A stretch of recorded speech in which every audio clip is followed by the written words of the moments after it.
Israel. I thought that the timing will be just a few minutes about the village in order that you will know what you see later. And then we make around the village and to see the place. And then we go again to hear about what Boaz asked us to speak about. Okay? Anthroposophy today in Israel, something like this. So,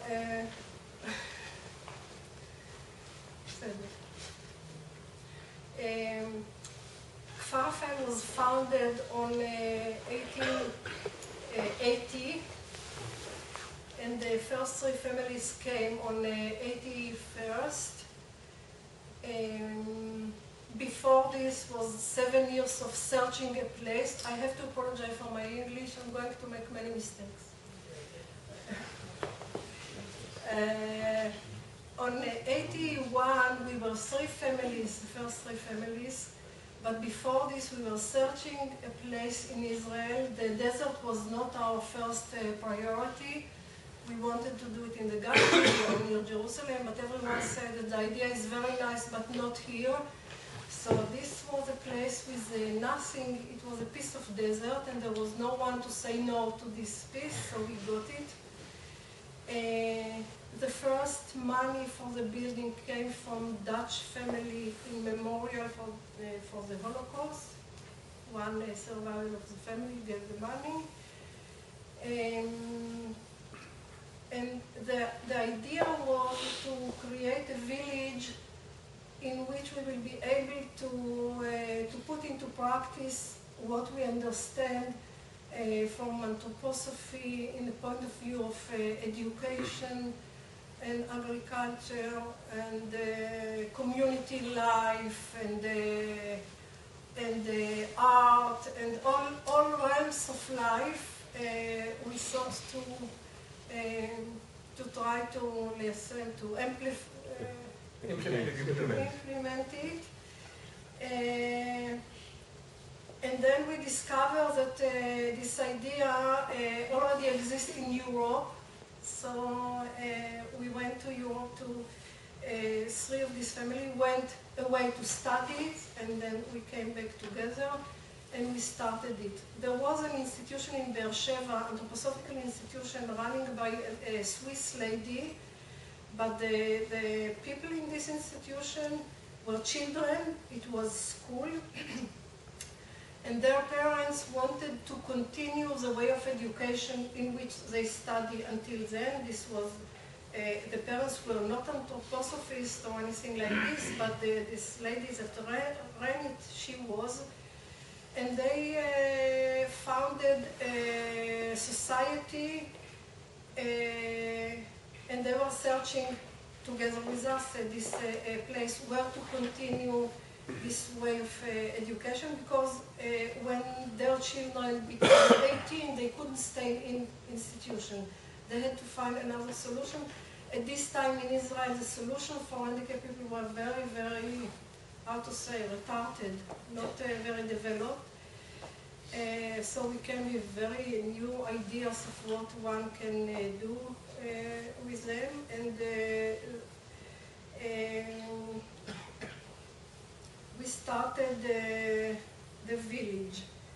We never knew if we will grow more than 3 families, but we did. On one point, we were 9 families. Then we shrink back to 7 families. Today, we are 7 families. It is, from the point of view of the authorities, we are an institution for handicapped people. From our point of view, it looks different. We want to be a village that gives an answer to also the so-called normal people that lives here. We wanted to have a possibility to raise families, to have organic agriculture. We try to develop a cultural life and to do it according to our way. We study, for instance, in Campil movement, but we are not Campil. I don't know if this is something people heard about. We don't belong to the movement because we thought we have to invent something that will fit us. We can't just adopt things that in Europe. We have to fit it to the Israeli surrounding, to the Israeli culture, to Jewish tradition somehow, because the villagers, all of them are Jewish.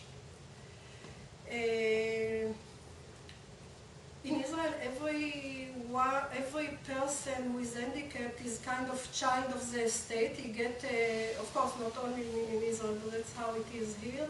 He gets money from the government, and this money is used for our day life, everyday life. This is our budget, yeah, but the way we share it is different from other places. We run it more similar to kibbutz life, if this is something people know about. It's more community life. So it makes it very economically somehow, and the money that we get is used for the directly for the villagers. We build it somehow. It's not very nice to be a person in institution for lifetime. Yeah, so we try to build it with very small family units, because these people will never have families of their own. So it is what is the most similar to family. Family is something that includes a group of 7 to 8 villagers, the family itself with their own children. Yeah, juridically they are not adopted, but they live in a family. So it is the parents, the children, the group, and group of 3 to 4 co-workers, Israeli and from Europe as well. Raphael is recognized by German and Austrian government states as a place that one can make civil service instead of the army. So we get young people from Europe. Also, people from Waldorf schools come to us, and this is our co-workers. So in general, we are something more or less like 120 people. And within them, there are 52 people who are villagers. And they are in many kind of syndromes, all the syndromes, and all the levels of abilities, but all of them are handicapped. And it means that they are mature, they are grown up. We don't have children. We have children of our own, but we don't have handicapped children here because it requires to make a school. So they are older than 18 years old, and the oldest is something like 76. It is not place of studies or immune education. It is place for lifetime, and the people are here as long as it is possible for us to look after them. Sometimes if they are too ill or too sick, or we can't look after them, they have to leave the place to go to hospital or things like this. But as a concept, this is their home as it is ours. If I just relate to main 3 things in the village, first of all is the house life, what we call the home. Yeah, they are grown up, but they need to be inspected in regard to all realms of life, what they wear and what they, if the rooms are clean and if they brush their teeth, and to help them in every small things. And to see if they are healthy or sick. They wouldn't inform you in a simple way. You have to discover what is their situation. Of course, we have a doctor, and yeah, we will do it later. So this is the home. We have to see that it will be clean and tidy, and the meals will be served on time. Our meals are vegetarian, with health. We try that it will be as healthy as possible. Yeah? We also grow vegetable here and fruit, and we have orchard. So this is the house realm. We have the workshops. We build the workshop according to their ability, so they can get up in the morning and go to work and be productive rather than being a burden on society. They love the workshops. We build it according to their ability. There are people who are able to do more and others able to do less. Some of them are so unable, so they can just put some deep thread and create candles. This was quite a new thing in Israel. Now it is existing also in other places, but I think more or less we were the first to do workshops for handicapped people.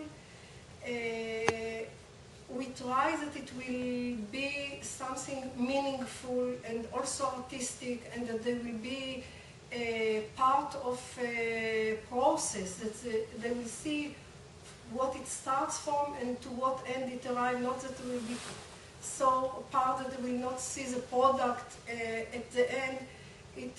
The fact that they see things from the beginning to the end helps them to,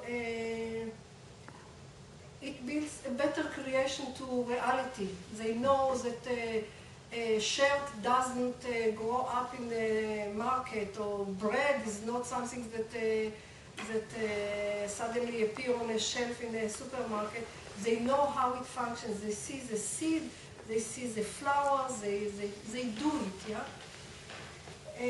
So this is a workshop. It is also important for us the product will be with a high level so people can buy it not as a charity, but because it has value.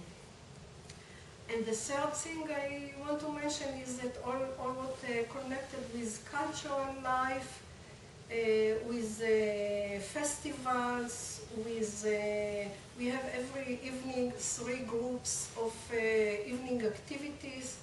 They choose themselves what they want to do in the evening. So it is very wide. They draw and they make clay and they speak and they sing and they play and they go for a walk and they hear music and they have drama, and yeah, it is so many things that they have in the evening. I also have to mention all the therapeutical side. They have music therapy, they have painting therapy, they have horse riding therapy, they have physiotherapy, they have eurythmy therapy, speech therapy, whatever you can think about, we try to. Most of the therapies are out of anthroposophical way of education in a therapeutical point of view, curative education and social therapy. So the life is very busy for them and for us. And I think that's more or less very outline pictures. You can speak with them. They are very friendly. They are very, sometimes even too friendly. They can come and hug you, but that's not allowed. They can shake hands. And they know all the languages. Yes, they know almost all the languages, but of course not really. But they think they know many languages. Yeah, we can go around. Maybe we fix times. So now it is 9:30. We can make the round until 10, 10:15, and then we have another quarter of an hour for the rest of the meeting. 3/4 of an hour. Okay. Okay. Okay. Maybe Yes. Do they have families? They have biological families, of course, and it is important for us to keep a connection with their families. It is very different. We have 52 stories of families, yeah, as many people as there are. Few of them completely ignore their children, few of them are very supportive. Many of them don't have parents anymore, and we try that the brothers and sisters will take over. Sometimes it works, sometimes it doesn't. We fix times so they can go for holidays to their families, if it is possible. When it is not possible, they stay here, and we make them holiday here. It is important for us and for them that they will go out. Every few weeks they have weekend, and in every Jewish festival they have few days holiday, and then they go to their families, so they don't think the border of the village is the border of the world, because they go out many times. I suggest 10 past 10. 10 past 10 past 10, we meet here? Yeah, that you have. We meet again here. We go together. We'll go together. Ah, okay. That we'll try to have more time, because I think there will be more questions. Together. Okay.